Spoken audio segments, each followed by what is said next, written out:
The data that we've used from EdSights has allowed us to reach out to very specific subpopulations. I think it's important on our campus as a primarily white institution to allow us to connect with students that are not of the majority population. So we've been able to use tags within the EdSights platform to reach out to specific students who have texted in information that we felt like was actionable. And so we could have an office reach out directly to them, and we've been able to have several success stories of connecting with students that provided very specific information in response to Clyde the chatbot's outreach that we could send to an office. They did some outreach and were able to bring a student into an office that they didn't necessarily know existed or hadn't used those resources before. EdSights gives us some rich data to be able to think about what are the things that we want to do to be able to support students.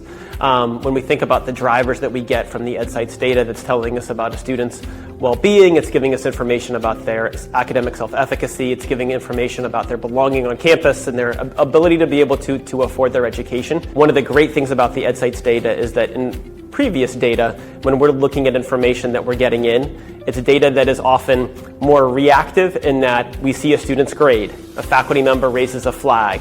With EdSights data, a student in the first week of classes, in the third week of classes, is telling the chatbot, we call them Rocky the Roadrunner at Ramapo, they're telling the chatbot information that allows us even earlier to be able to reach out to students and to have somebody reach out who can give them a human connection. A lot of the things that we are able to respond to for students historically have been when we see how they're performing in a classroom, when we see how they're engaging in an activity.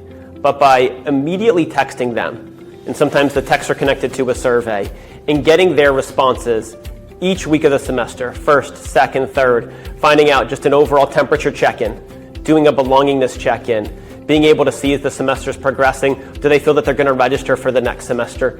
Those check-ins are giving us information before a student's performance in a classroom, their willingness to join a club is something that we're able to see and we're able to track. And so now we have an insight into a student's experience, their behaviors, their attitudes towards our school and to college overall, and we can reach out to them in a way that can make a marked improvement or celebrate one of the successes that they're having as a student at our college. The value from EdSights are too numerous to name here, but I'm going to give you a couple of things.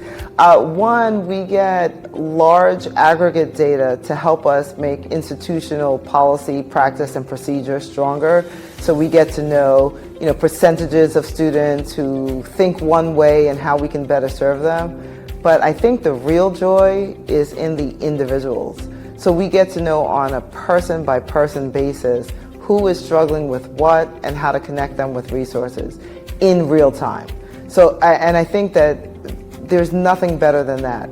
It's really important that the data that we have from EdSights, it's lead indicators so that we can intervene in real time versus what higher ed typically does is get the lagging indicators that happen after, and then you have no opportunity to intervene. The dashboard is a real dashboard, right? So it is structured in a way that we can see quickly which students are at high risk, who's at low risk and moderate risk, and depending on which driver that we're looking at that particular moment. So if we're interested in students in financial distress, it's a quick and easy way for us to take a look at that.